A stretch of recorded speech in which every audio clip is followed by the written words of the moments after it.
I almost turned around when I saw the gates. They were rusted, hanging crooked on stone pillars that looked like they'd been there since the Civil War. The whole place had this weight to it, like it was waiting for something. My truck made a weird grinding sound as I pulled up to the entrance. That wasn't good. I'd been nursing the old Chevy along for the last 100 miles, and now it was threatening to give out completely. "Come on," I muttered, patting the dashboard. "Just a little further."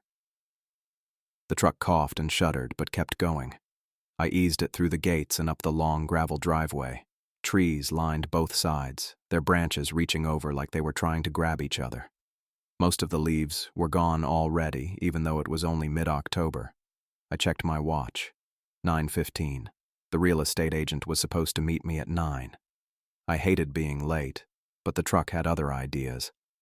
As I rounded the final curve, I saw a silver Audi parked in front of the house. A woman in a gray pantsuit was standing beside it, checking her phone. The house itself was, well, mansion was more like it. 3 stories of dark stone with a slate roof and too many windows to count. Raven's Hollow Manor. The name fit.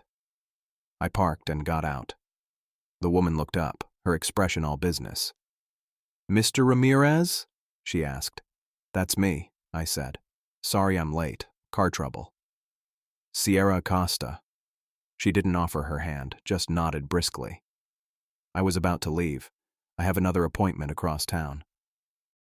"Thanks for waiting," I said. She opened her briefcase and pulled out a thick manila envelope. "Everything you need is in here. Keys, property map, maintenance schedules, security codes." I took the envelope. "You're not coming in." Sierra glanced at the house, then back at me. Something flickered across her face. Not quite fear, but definitely discomfort. "No need," she said. "Mr. Rodriguez has provided detailed instructions. My job was simply to deliver the keys." "Right," I said. "But don't you usually do a walkthrough or something?" "Not in this case." She closed her briefcase with a snap. "Mr. Rodriguez has his own way of doing things." I nodded. The wind picked up, sending dead leaves skittering across the gravel. Sierra shivered and pulled her jacket tighter. "The utilities are on," she said. "Phone service is spotty out here, but there's a landline in the kitchen that works. Emergency numbers are by the phone. Any questions?" I had about 100, but I could tell she wasn't sticking around to answer them. "I think I'm good." "Excellent." She handed me a business card. "Call if there are any problems. Otherwise, Mr. Rodriguez will contact you directly with further instructions." She was in her car before I could say anything else. I watched the Audi disappear down the driveway, feeling more alone by the second. When the sound of the engine faded, the silence was complete. No traffic noise, no people, not even birds. Just the wind in the trees and my own breathing. I turned to face the house. Up close, it looked even bigger, with ornate stonework around the windows and a massive oak door. The steps leading up to it were worn in the middle, like generations of feet had carved a path. "Home, sweet home," I muttered, and climbed the steps. The key was old and heavy, the kind you don't see much anymore. It turned with a solid click, and the door swung open on surprisingly quiet hinges. I stepped inside. The entryway was huge, with a black and white tile floor and a staircase that curved up to the second floor. Dust covers draped most of the furniture, making everything look like ghosts in the dim light. The air smelled musty, but not unpleasant. Old wood, leather, and something else I couldn't place. I set my duffel bag down and walked around the first floor. Living room, dining room, library, kitchen. All big, all fancy, all neglected. Whoever Jasper Rodriguez was, he hadn't spent much time here lately. According to Sierra, I'd be staying in the servants' quarters. I found them off the kitchen, a small bedroom with an attached bathroom. Basic, but clean. Someone had made the bed with fresh sheets, which was a nice touch. I dropped my duffel on the floor and sat on the edge of the bed. This wasn't exactly what I'd pictured when I answered the ad for a caretaker position. But after 3 months of unemployment and a bank account hovering near zero, I wasn't in a position to be picky. 6 weeks of work with room and board included. It would get me through to the new year, at least. I opened the envelope Sierra had given me and pulled out a letter. The paper was thick and expensive, the letterhead embossed with Rodriguez Holdings, LLC. The letter itself was brief. Mr. Ramirez, your duties at Ravens Hollow Manor are as follows. 1. Maintain the grounds. Equipment is in the garden shed. 2. Prevent vandalism and unauthorized entry. Security system codes are enclosed. 3. Prepare the house for new owners arriving December 1st. A detailed checklist is provided. You will receive your payment upon completion of these tasks. Jasper Rodriguez. No welcome or thank you, just orders. I set the letter aside and looked through the rest of the papers. Property map, maintenance schedules, security codes, just like Sierra said. The last item was a key ring with at least 20 keys, each tagged with a small label. I spent the rest of the day exploring the house and grounds. The property was about 10 acres, most of it wooded. The garden shed turned out to be more like a small barn, filled with equipment that looked well maintained despite the dust. The house itself had 32 rooms, according to the floor plan. I counted as I went through them. 32 rooms for one person seemed excessive, but rich people had their own ideas about necessary space. By the time evening rolled around, I was exhausted. I made a simple dinner from the supplies I'd brought, then took a shower and got ready for bed. The water pressure was surprisingly good for an old house. I lay in bed listening to the house settle. Every building has its own sounds, creaks and groans as the temperature changes, the hum of electricity, the whisper of air through vents. This place was no different, except the sounds were bigger somehow, more deliberate. I was almost asleep when I heard it. Footsteps, directly above my room. Slow, steady footsteps, moving from one side to the other. I sat up, suddenly wide awake. There shouldn't be anyone else in the house. I grabbed my flashlight from the nightstand and got out of bed. The footsteps continued, unhurried, as if someone was pacing. The servants' staircase led up to the main floor, and from there I took the grand staircase to the second floor. The steps were cold under my bare feet. The footsteps had stopped by the time I reached the top, but I was pretty sure they'd come from the east wing. "Hello?" I called out. My voice echoed down the hallway. "Anyone there?" No answer. I swept my flashlight back and forth, its beam cutting through the darkness. The hallway stretched out before me, doors on both sides. All closed, I checked each one, my heart pounding harder with each empty room. Nothing. No one. Just dust and furniture and silence. I stood in the last room, trying to make sense of it.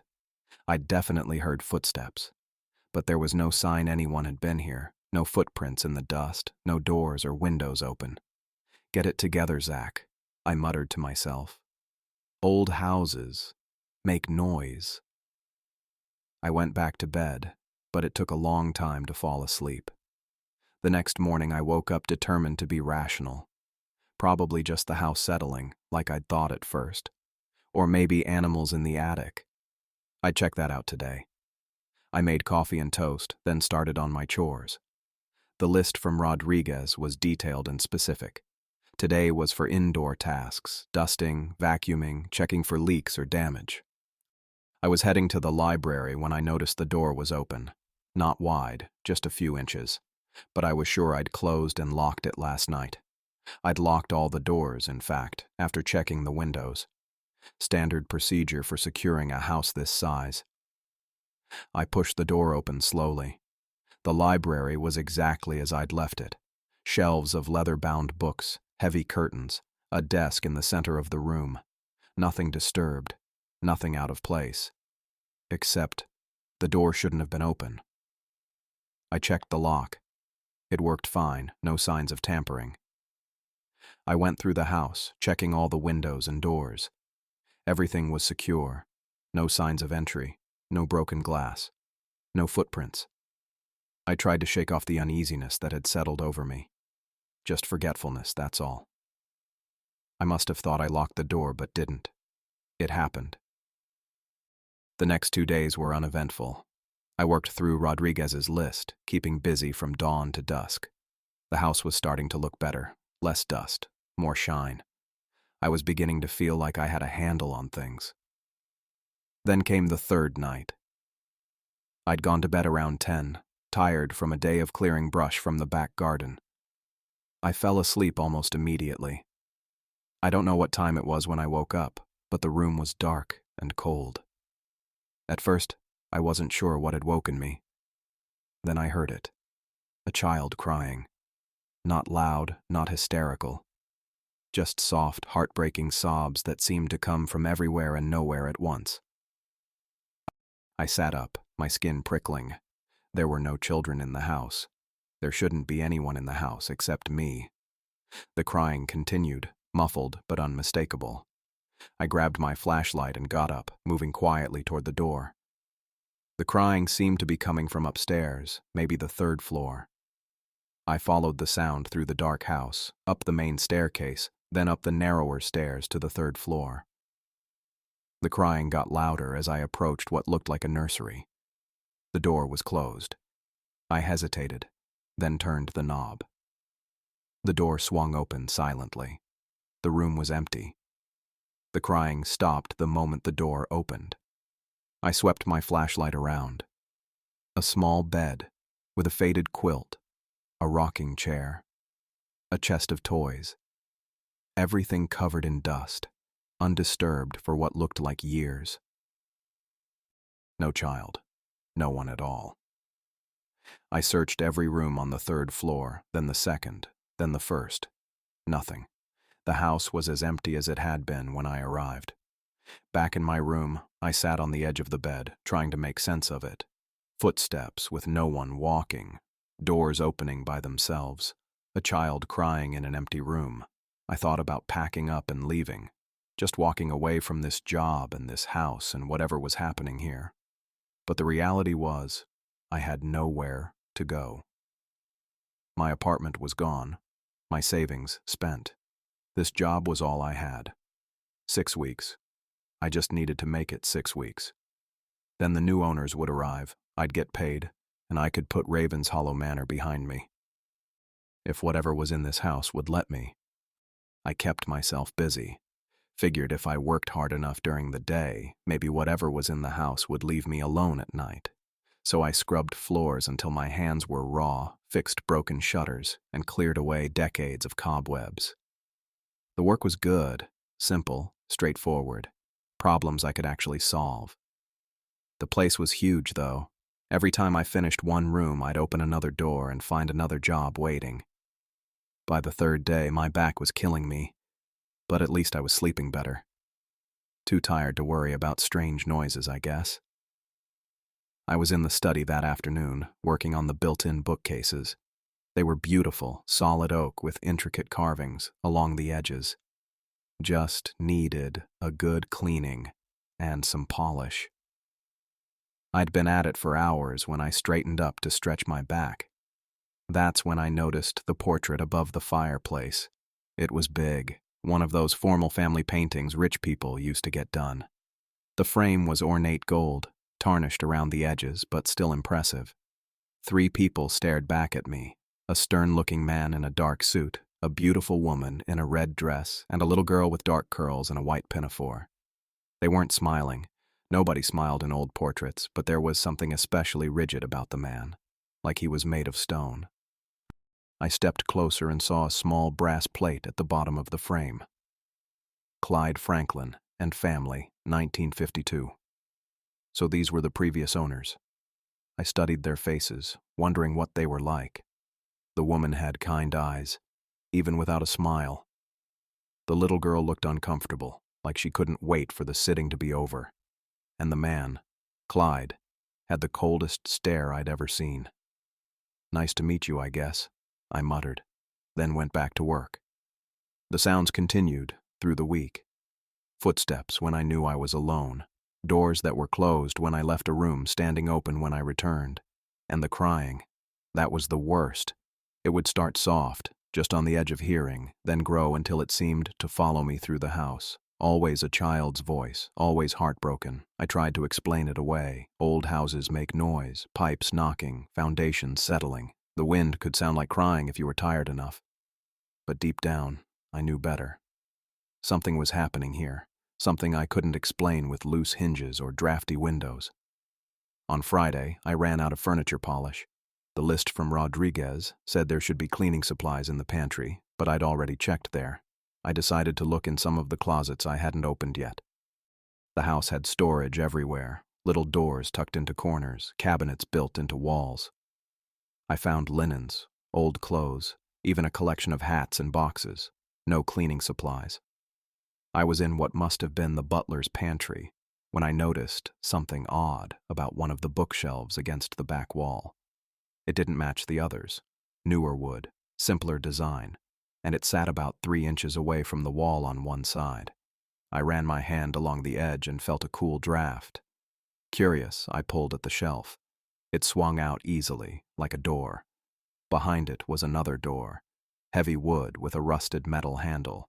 It wasn't locked, but the hinges creaked like they hadn't been used in years when I pulled it open. A set of narrow stairs disappeared into darkness. The basement. Had to be. I hadn't seen any entrance to a basement on the main floor plans. I stood there for a minute, flashlight in hand. Part of me didn't want to go down there. I thought about closing everything up and pretending I never found it. But I was supposed to be taking care of the whole property. If there was a basement, I needed to check it out. Just a basement, I told myself. Nothing to worry about. I clicked on my flashlight and started down the stairs. They were steeper than normal steps, and the air got colder with each foot I descended. The beam from my flashlight showed stone walls, not the wood paneling used upstairs. This part of the house was older, maybe the original foundation. At the bottom of the stairs, I swept my light around. The basement was huge, stretching under what must have been the entire main house. Stone pillars supported the ceiling at regular intervals. Most of the space was empty, except for some forgotten furniture covered in sheets and a few old trunks pushed against the walls. The floor was packed dirt in some places, concrete in others. It smelled musty but not moldy, surprisingly dry for a basement this old. I walked slowly, testing the floor before each step. My flashlight caught something in the far corner, a door painted the same gray as the surrounding wall. If I hadn't been looking directly at it, I might have missed it completely. I crossed to it, my footsteps echoing in the emptiness. The door had no handle, just a small indentation where one should have been. I tried pushing, but it didn't budge. "What are you hiding?" I whispered. I went back upstairs to get my toolbox and returned with a crowbar. Whatever was behind that door, I needed to know. If nothing else, I had to make sure there weren't any broken pipes or other problems that could damage the house. I worked the end of the crowbar into the gap between the door and frame, then leaned my weight against it. The wood creaked but held. I repositioned and tried again, putting my back into it. With a crack that echoed through the basement, the door gave way. I stumbled forward as it swung open, catching myself against the wall. The beam of my flashlight cut through the darkness beyond. The flashlight beam cut through the darkness, showing me a small room about 10 by 12 feet. It was cold down here, colder than the rest of the basement. I stepped inside, my shoes kicking up dust that floated in the beam of light. The room was set up like some kind of office. There was an old wooden desk against one wall with a chair pushed in. A bare light bulb hung from the ceiling, but when I pulled the chain, nothing happened. Made sense. Probably hadn't been used in decades. I swept my flashlight across the desk and stopped. There were photographs scattered everywhere, dozens of them. I moved closer, picking one up. It showed a woman in a garden, the same woman from the portrait upstairs, Holly Franklin. She was smiling, her dark hair blowing slightly in the breeze. She was kneeling next to a little girl who was reaching for a butterfly. The girl must have been Anna, her daughter. I set it down and picked up another. This one showed Holly pushing Anna on a swing, both of them laughing. Another showed them having a picnic. There were so many of them, all showing the same thing. A mother and daughter happy together. Why are these hidden down here? I muttered to myself, setting the photos back on the desk. My flashlight beam caught something hanging on the wall. I moved closer and saw a child's dress, white with small flowers embroidered on the collar. It was yellowed with age, but otherwise looked like it had been carefully preserved. Next to it hung a woman's dress, red, like the one Holly wore in the portrait. I stepped closer and froze. The red dress had dark stains down the front, stains I recognized immediately. Blood. Old blood turns almost black over time, and these stains had that look. My stomach tightened. Jesus, I whispered, taking a step back. I turned back to the desk, pulling open the top drawer. It stuck a little from years of disuse, but finally slid open with a groan. Inside was a leather-bound journal, the cover cracked with age. I picked it up and carried it back to the desk, setting my flashlight upright so the beam pointed at the ceiling, casting enough light to read by. The first entry was dated January 3, 1954. Holly was talking to that salesman again today. Morris, always smiling, always complimentary. Says he's just passing through on his route, but it's the third time this month he's been in town. Coincidence? I think not. She claims they're just friendly, but I see how she looks at him. I flipped forward a few pages, landing on February 17th. Found a receipt in Holly's purse today. Lunch at the diner downtown. She said she was shopping for Anna. More lies. I'm certain she met him there. The entries continued, each one more paranoid than the last. I skimmed through, watching Clyde's handwriting change from neat and controlled to increasingly erratic. March 30th. Caught her on the telephone today. She hung up when I entered the room. Claimed it was her sister, but I heard her laugh. That laugh she used to save for me. April 15th. Morris came by selling his wares. Had the nerve to ask for Holly specifically. I sent him away, but I know he'll be back. They have ways of communicating I haven't discovered yet. May 22nd. Holly asked to visit her mother next weekend. More lies. I followed her last time. No visit to mother. Just the hotel on 3rd Street where Morris stays when he's in town. The journal entries grew more disturbing as the months passed.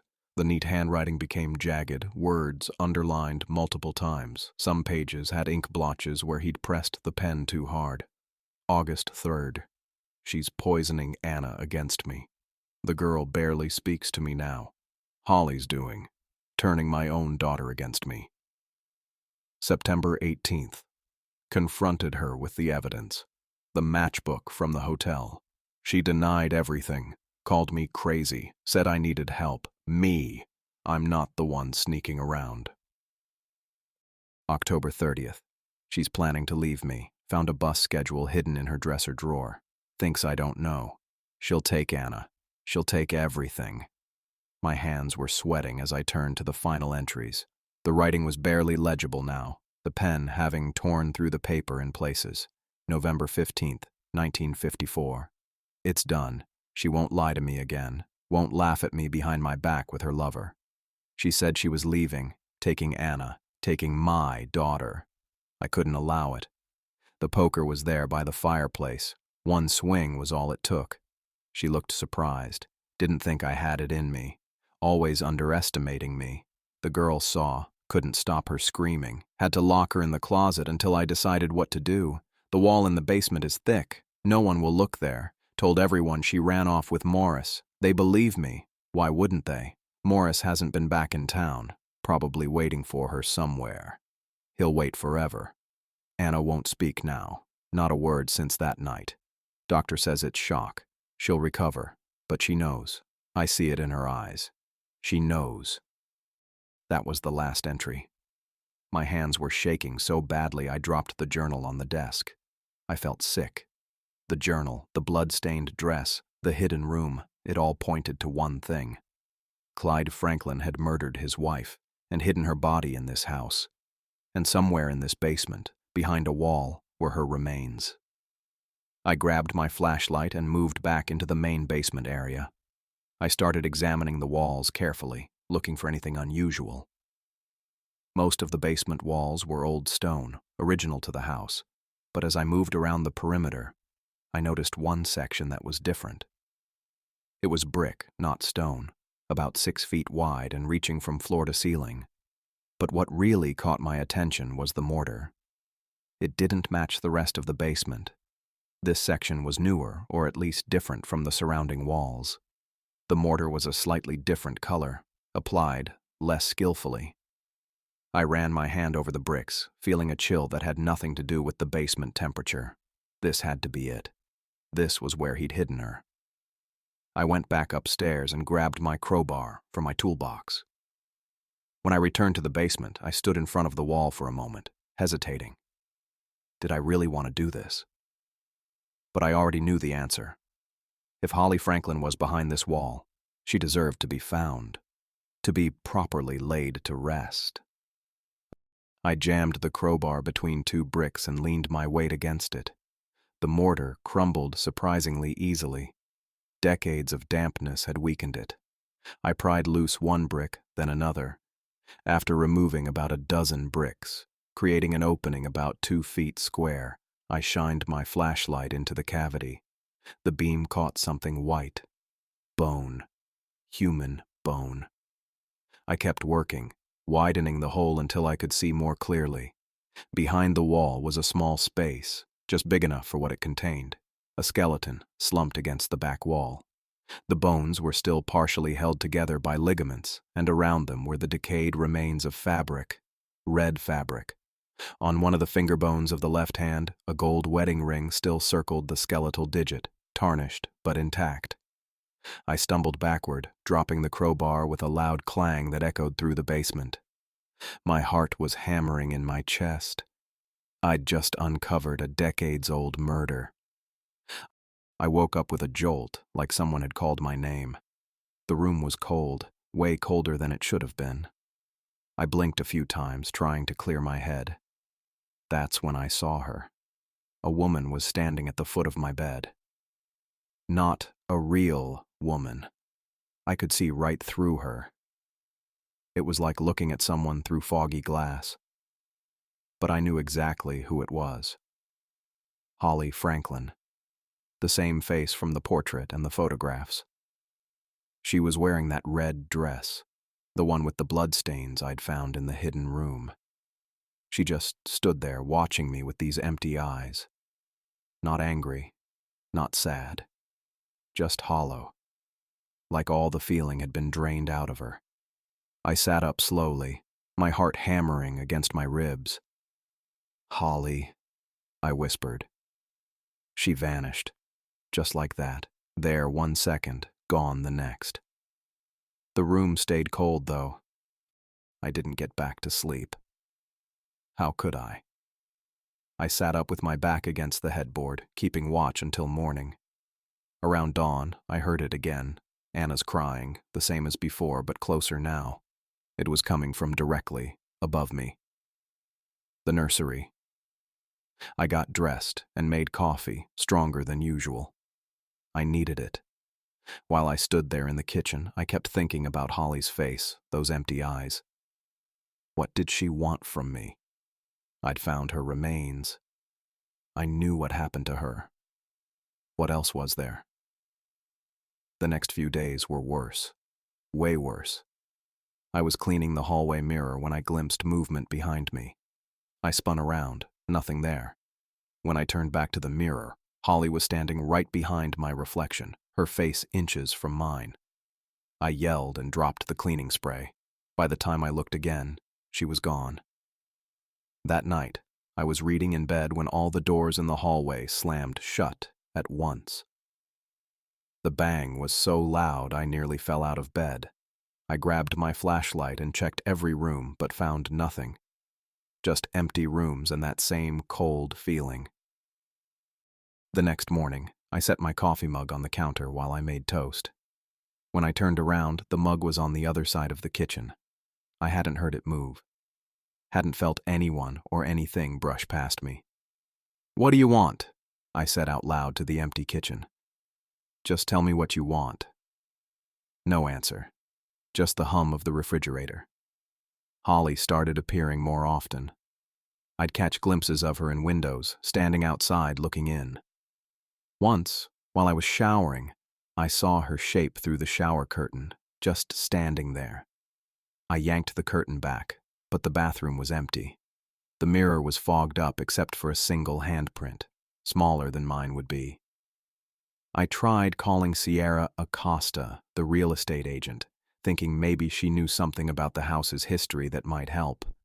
But my cell phone wouldn't connect, and when I tried the landline, all I got was static with what sounded like a child's voice buried in the noise.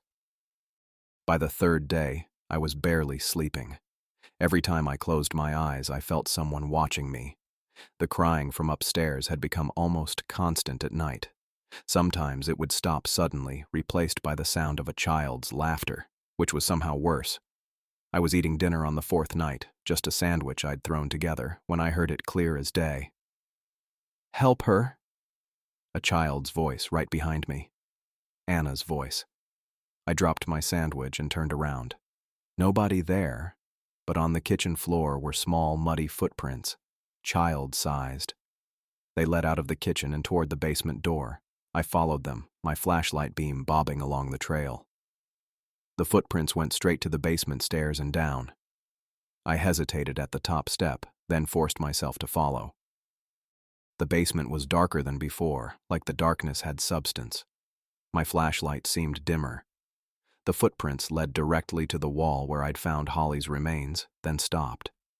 That night, I packed my bag. I'd had enough. Ghost or no ghost, I wasn't staying in this house anymore. I'd call Rodriguez from town and tell him to find another caretaker. But when I tried to start my truck the next morning, nothing happened. The engine wouldn't even turn over. I popped the hood and found that something, had removed the distributor cap. I searched the entire garage but couldn't find it. I decided to walk to the main road and try to hitch a ride into town. But as soon as I started down the driveway, the sky darkened. Within minutes, rain was coming down in sheets. The wind picked up, bending the trees along the drive. A branch crashed down 10 feet in front of me. I turned back, soaked and defeated. This happened 2 more times. Once, I made it all the way to the gate before my path was blocked by a fallen tree that hadn't been there 20 minutes earlier. The second time, I found all the doors to my truck mysteriously locked with my keys sitting on the driver's seat. The message was pretty clear. I wasn't going anywhere. On the 7th day, I was sitting in the kitchen staring at my coffee when it hit me. I finally understood what they wanted. Holly and Anna weren't trying to scare me away. They were keeping me here because they needed something from me. Holly's remains were still in that wall where her husband had hidden them after murdering her. No proper burial, no respect, just bricked up like old plumbing. I went to the gardening shed and found a pair of work gloves and some old clean cloths. Then I headed down to the basement, my flashlight leading the way. The hole I'd made in the wall was still there. I could see the bones inside, just as I'd left them. I set my flashlight on a nearby shelf, angling it toward the wall, then put on the gloves and knelt down. "I'm going to help you now," I said softly. "I understand." I reached into the cavity and carefully removed the first bone, a fragment of rib cage. I laid it gently on one of the cloths I'd spread out. One by one, I removed each bone, cleaning off the decades of dust with a damp cloth, then wrapping it carefully. Her skull came last, still with some dark hair attached. I handled it as gently as I could, trying to give her the dignity she'd been denied in death. When all the bones were out, I went back to the hidden room and got the blood-stained red dress. It seemed right somehow to wrap her remains in it. I laid out the dress and carefully placed the wrapped bones on top of it. As I folded the fabric around the bones, the air in the basement changed. It felt lighter, like a window had been opened somewhere. The oppressive feeling that had followed me for days lifted slightly. I looked up and saw Holly standing across from me on the other side of her remains. For the first time, there was something in her eyes besides emptiness. It might have been gratitude. I carried Holly's remains up the basement stairs. The bundle felt lighter than it should have, wrapped in that blood-stained dress she'd worn in the portrait. I'd been careful with her bones, treating them gently like they might break. Stupid, I guess. They were already broken. The house was quiet as I walked through it. No footsteps, no crying. Just the sound of my boots on the hardwood floors. I pushed open the back door with my shoulder and stepped out into the crisp fall air. The sun was setting, painting everything gold and orange. I knew exactly where to take her. When I'd been looking through those photographs in the basement office, I'd seen one of Holly and Anna having a picnic under a big oak tree. They looked happy there. The tree was easy to find, massive and ancient, standing alone at the edge of what used to be a garden. Now it was mostly weeds and tangled bushes, but you could still see the bones of what it had been. Stone pathways, a few weathered benches. This had been her special place. I set the bundle down carefully at the base of the tree and went to the gardener's shed to get a shovel. The shed was organized, at least. Old tools hung on pegs, neatly labeled drawers containing everything from screws to plant markers. I found a sturdy shovel and headed back to the oak tree. I picked a spot where the ground looked soft, about 10 feet from the trunk. The first bite of the shovel into the earth felt right. I dug steadily, methodically, the way my father had taught me. Digging's not about strength, he used to say. It's about rhythm. I fell into that rhythm, lifting and turning the soil, creating a neat pile beside the growing hole. The physical work felt good, simple, something I could understand in a house full of things I couldn't. Sweat beaded on my forehead despite the cool evening air. I took off my jacket and kept digging until the hole was about 4 feet deep. That seemed right, somehow. Deep enough to be respectful, but not so deep that she'd be too far from the world she'd loved. I climbed out and stood there for a minute, catching my breath. The sun had almost set now, and long shadows stretched across the garden. I picked up Holly's remains and knelt beside the grave. I lowered the bundle gently, making sure it was straight, centered in the space I'd made. "I don't know any prayers," I said out loud, my voice sounding strange in the quiet garden. "But I think you deserve better than what happened to you." I started filling in the grave, each shovelful of dirt making a soft thudding sound as it landed. When the hole was filled, I tamped down the earth with the flat of the shovel, then my boots, until it was firm and level. I gathered some smooth stones from the garden path and arranged them in a circle over the grave. It wasn't much of a marker, but it was something. Standing over the grave, I felt the need to say more, like I owed her that much. "I promise to protect your daughter," I said, the words coming out before I'd even thought them through. "For as long as I'm here." A breeze rustled through the oak leaves above me. Maybe it was my imagination, but it felt like something had changed.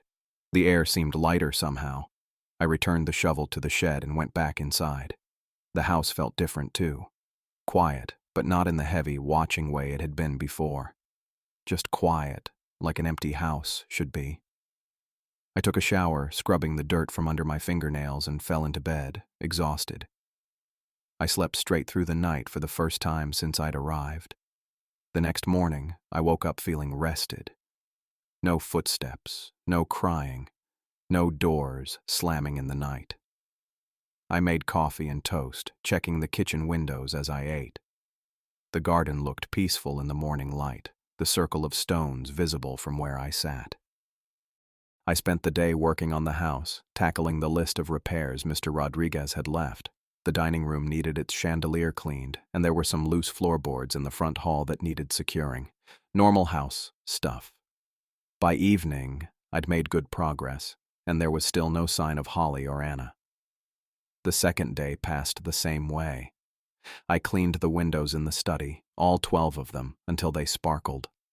I fixed a leaky faucet in the guest bathroom and oiled the hinges on the kitchen cabinets so they wouldn't squeak. The house remained silent. On the third day, I actually found myself missing the strange sounds. Not the fear they'd caused, but at least they'd been company of a sort. I'd gotten used to not being completely alone in this big house. I played the radio while I worked on repainting the trim in the living room, just to have some noise. I was up on a ladder, carefully cutting in along the ceiling with a brush, when the radio suddenly changed stations by itself. The classic rock I'd been listening to switched to an old song, something from the 1950s, with a woman's voice singing about lost love. I nearly fell off the ladder. "Holly?" I said, climbing down. No answer, but the music continued playing. I walked over to the radio and looked at it, an old model with actual dials. No way it could have changed stations on its own. As I stood there, the temperature in the room dropped noticeably. I could see my breath fogging in the air. "I buried you properly," I said. "What else do you need?" The music stopped abruptly, and I felt a presence behind me. I turned slowly, and there she was, Holly, standing by the window. But she looked different now. Still translucent, still wearing that red dress, but the bloodstains seemed fainter. Her face was calmer, not twisted with the pain and fear I'd seen before. She looked almost peaceful. She didn't speak. She never had. But she raised her hand and pointed toward the window. I walked over, careful to give her plenty of space, and looked out. From here, I could see the oak tree and the circle of stones marking her grave. Are you okay now?" I asked, feeling stupid as soon as the words left my mouth. Of course she wasn't okay. She was dead, murdered by her husband, separated from her daughter. But Holly nodded, a small movement that seemed to take enormous effort. Then she faded away, not suddenly like before, but gradually, like mist dissipating in sunlight. The room warmed up again. I stood there for a long time, looking out at the garden, trying to make sense of what was happening. It felt like Holly was trying to communicate something to me, but I didn't know what. The burial had helped her somehow, eased her suffering, but she was still here. And if she was still here, Anna probably was too. Over the next few days, I finished most of the repairs on Rodriguez's list. The house was starting to look good. The floors shined, the woodwork gleamed, the windows sparkled. I'd even managed to get the ancient furnace working properly, which was good since November had arrived and the nights were getting colder. I saw Holly a few more times, always briefly. She would appear in doorways or at the end of hallways, watching me work. She never tried to scare me, never did any of the things she'd done before. She just observed, like she was checking on me, making sure I was taking care of her house. I didn't hear Anna anymore, though. No crying, no laughter, no small voice asking for help. I wondered if she was at peace now that her mother had been properly buried, or if she was just hiding. On the 7th day after the burial, I was in the study going through some old books, deciding which ones should be kept and which were too damaged by time and damp. The study had become my favorite room in the house, with its wall of built-in bookshelves and the big desk by the window. I'd cleaned Clyde's portrait from the wall above the fireplace. I couldn't bring myself to look at his face anymore, not after what I knew. I felt the room grow cold and looked up. Holly was standing by the window, looking out at the garden as she often did. But this time, when I approached, she turned to face me. Her eyes met mine, and she nodded once, slowly and deliberately, before fading away again. In that moment, I felt a connection forming between us. Not friendship exactly. How can you be friends with a ghost? But understanding. I wasn't just the caretaker of Raven's Hollow Manor anymore. I had become something else, a guardian of its secrets, someone who knew the truth about what had happened here and had tried to make it right. The new owners would be arriving in less than 3 weeks. I wondered what would happen then. Would Holly and Anna continue to haunt the house? Would they reveal themselves to the new family? Or would they finally find the peace they deserved? I didn't have answers to those questions. All I knew was that I'd made a promise to protect Anna, and I intended to keep it, for as long as I was here. I heard the crunch of tires on gravel around 10 in the morning. I was up on a ladder fixing one of the gutters when the sound caught my attention. Setting my tools down, I climbed down and walked around to the front of the house, just as a black SUV pulled up the driveway. This had to be the new owners. They weren't supposed to arrive for another week, according to what Mr. Rodriguez had told me, but here they were. I wiped my hands on my jeans and straightened my flannel shirt a bit. The SUV came to a stop, and a man got out from the driver's side. Tall guy, maybe an inch or two taller than me, with light brown hair and a friendly face. He looked around at the house and grounds, nodding with approval. "You must be Zachary," he called out, walking toward me with his hand extended. "I'm Scott Dixon." I shook his hand. "That's me. Nice to meet you, Mr. Dixon." "Just Scott, please." He turned back toward the SUV. "Lucy, Annie, come see the house." The passenger door opened and a woman stepped out. My breath caught in my throat.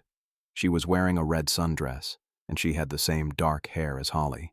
The resemblance was so strong it felt like I was seeing a ghost in broad daylight. But this woman was solid, real, smiling as she looked up at the house. The back door opened, and a little girl hopped out. She was about 6 years old, with dark curls that were identical to Anna's in the photographs I'd found. She spun around, taking in the grounds with wide eyes. "It's so big," the girl exclaimed. "Annie, stay close," Lucy called to her daughter. Annie. The same name as Anna. This couldn't be a coincidence. Scott walked back to his wife and put his arm around her shoulders. "What do you think, honey?" "It's beautiful," Lucy said. "Even more impressive than in the pictures." I stood there, trying to process what I was seeing. The woman looked like Holly, the girl looked like Anna, even had almost the same name. My mind was racing, trying to make sense of it all. Scott turned back to me. "Sorry we're early. We were going to call, but the reception out here is terrible." "No problem at all," I said, finding my voice again. "The house is ready. I've been working on it since I got here." "Mr. Rodriguez spoke very highly of you," Scott said. "Said you'd done wonders with the place in just a few weeks." Annie ran up the front steps and peered through one of the windows. "Can we go inside now? Please?" Lucy laughed. She's been excited about this move for weeks. "Of course," I said, pulling the front door key from my pocket. "Let me show you around." As I led them into the foyer, I watched their reactions. Scott was admiring the craftsmanship, running his hand along the wooden banister of the grand staircase. Lucy was taking it all in quietly, her expression thoughtful. Annie immediately ran ahead, her footsteps echoing on the hardwood floors. "Annie, don't run," Lucy called after her. "It's okay," I said. "The floors are solid. I checked every board myself." I gave them the tour, showing them the living room, dining room, and kitchen first. Everything was clean now, the furniture uncovered and polished. I'd spent weeks getting it all ready. "This is incredible," Scott said. "When we bought the place, we were told it needed a lot of work." "I've been busy," I said simply. We moved to the study next. Annie ran ahead of us again, but she stopped suddenly in front of the fireplace. She was staring up at the portrait of the Franklin family. "Who are they?" she asked, pointing. I hesitated. "That's Clyde Franklin and his family. They lived here in the 1950s. Lucy walked up behind her daughter and looked at the portrait. She tilted her head slightly, studying Holly's face. "She looks familiar somehow," Lucy said quietly. My stomach tightened. "Does she?" Lucy shook her head. "Probably just my imagination." We continued the tour, moving upstairs to show them the bedrooms. Annie ran through the hallways, laughing and exploring every corner. What struck me was that she seemed to be pausing and laughing in the exact spots where I had heard Anna crying during my first weeks here. She's going to love growing up here, Scott said, watching his daughter. All this space to explore. About that, I said, clearing my throat. Mr. Rodriguez mentioned you wanted me to stay on as caretaker? Scott turned to me. Absolutely. This place is too big for us to maintain on our own. Plus, you already know the house inside and out. We'd be lost without you. We have a guest house on the property, Lucy added. It's small, but comfortable. You're welcome to move in there if you'd prefer more privacy than the servants' quarters. I appreciate that, I said. I'm fine where I am for now, though.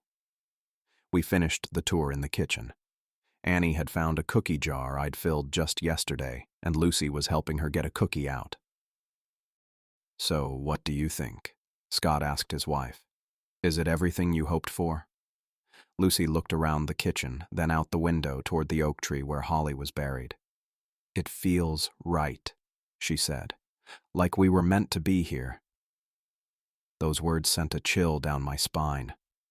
The Dixons spent the rest of the day moving in their essentials. They'd brought suitcases and some boxes in the SUV, with the moving truck scheduled to arrive tomorrow with the rest of their belongings. I helped them carry things in and showed Scott how the heating system worked. By evening, they were settled enough to have dinner. Lucy had brought groceries and cooked a simple meal. They insisted I join them. To new beginnings, Scott said, raising his glass of water in a toast. New beginnings, Lucy echoed, smiling at me. After dinner, I excused myself and went back to my quarters. I sat on the edge of my bed, trying to make sense of everything I'd seen today. The resemblance between Lucy and Holly, between Annie and Anna. It couldn't be random chance. I was about to get up to brush my teeth when the temperature in the room dropped. I looked toward my doorway and saw them standing there, Holly and Anna, side by side. They weren't frightening anymore. They looked peaceful. Holly was wearing her red dress, but the bloodstains were gone. Anna was in her white dress with the small flowers, holding her mother's hand. They didn't speak. They didn't need to. In that moment, I understood. Lucy and Annie were connected to Holly and Anna somehow. Maybe they were distant relatives, descendants that Holly and Anna had been waiting for. The ghosts hadn't been trying to scare people away from the house. They had been waiting for their family to come home. Holly nodded at me, as if confirming my thoughts. Then she looked down at Anna with such love that it made my throat tight. They faded away slowly, still holding hands. I sat there in the silence, understanding my purpose now.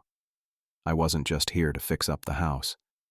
I was here to be a guardian for both families, the living and the dead. It's been 3 days since the Dixons moved in, and the house feels different now, not just because there are more people around, but because it feels alive again. I'm sitting on the back porch with my coffee, watching Annie play in the yard. She's running around with a little plastic shovel, digging holes and then filling them back up again. I almost spit out my coffee when I see Holly appear a few feet behind her. She's wearing her red dress, looking solid in the morning light until the sun shines through her. She follows Annie, watching over her with this look that's hard to describe, like she's found something she lost a long time ago. Annie turns suddenly, looking right at where Holly is standing. She waves, then goes back to digging. Holly reaches out like she wants to touch Annie's hair, but her hand passes through. I set my coffee down. You see her, don't you? I say quietly to Annie when she runs up to the porch steps. Annie nods. The pretty lady in the red dress. She follows Mommy around too. Does she scare you?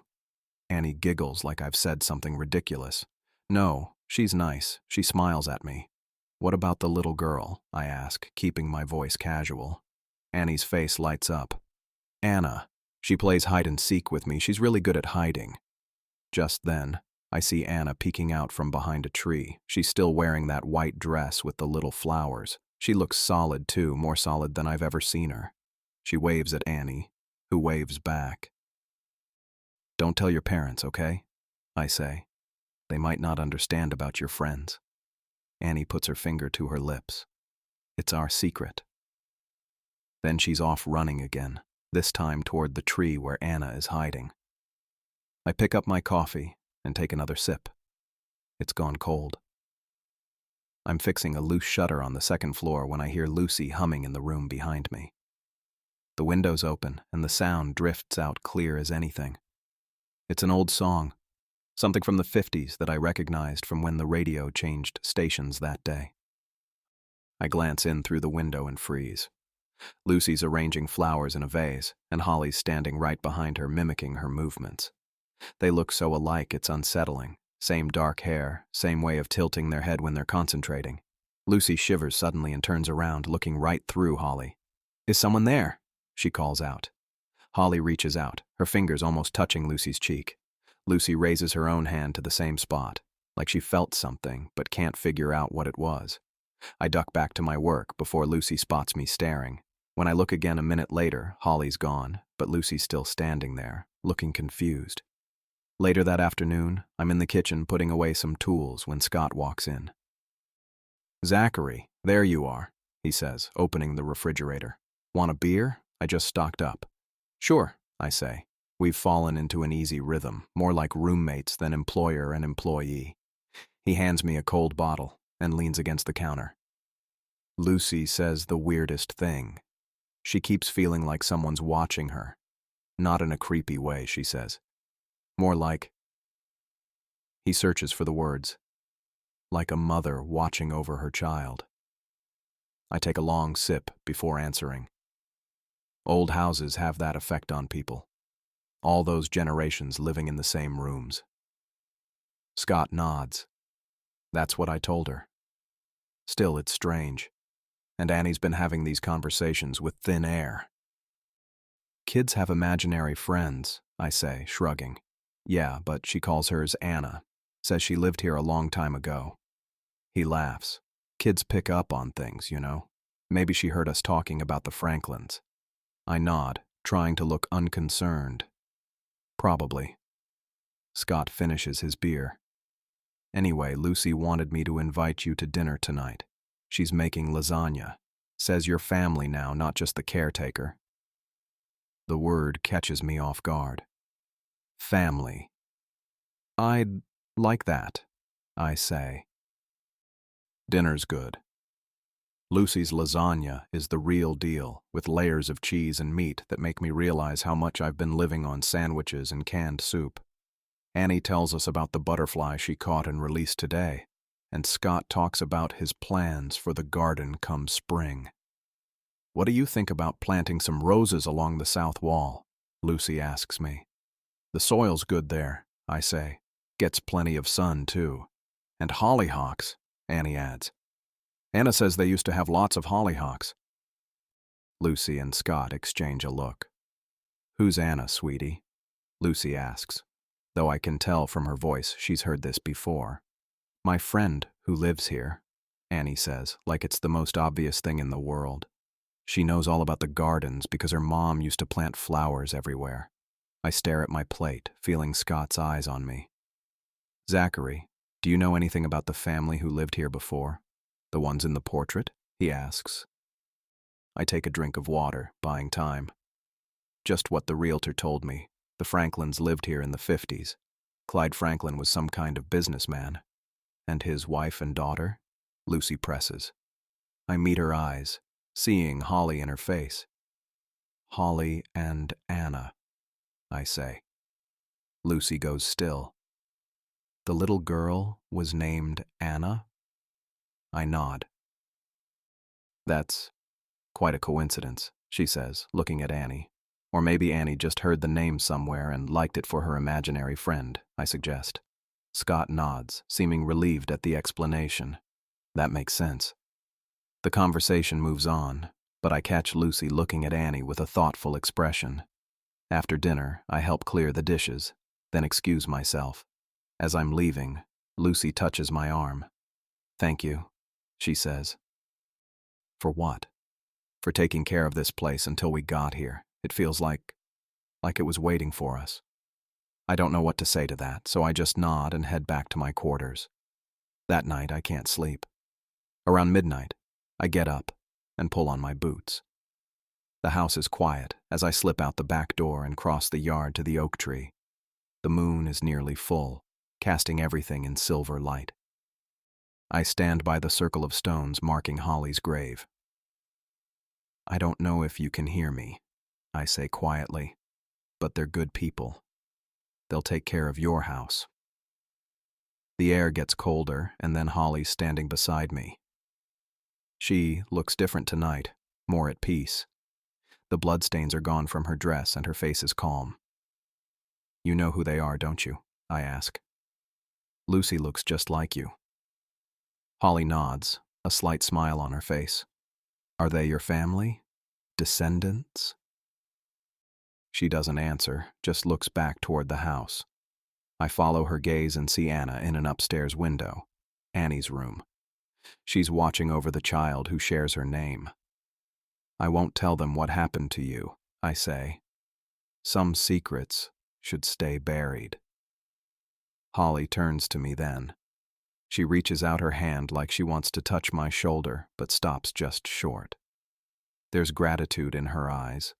She nods at me, one guardian acknowledging another, and then she's gone, dissolving into the moonlight like she was never there. I stand there a moment longer, feeling the weight of everything that's happened since I first drove through those rusted gates. Then I turn and walk back to the house, back to my room in the servants' quarters that somehow feels more like home than anywhere I've been in years. I know now why I'm here.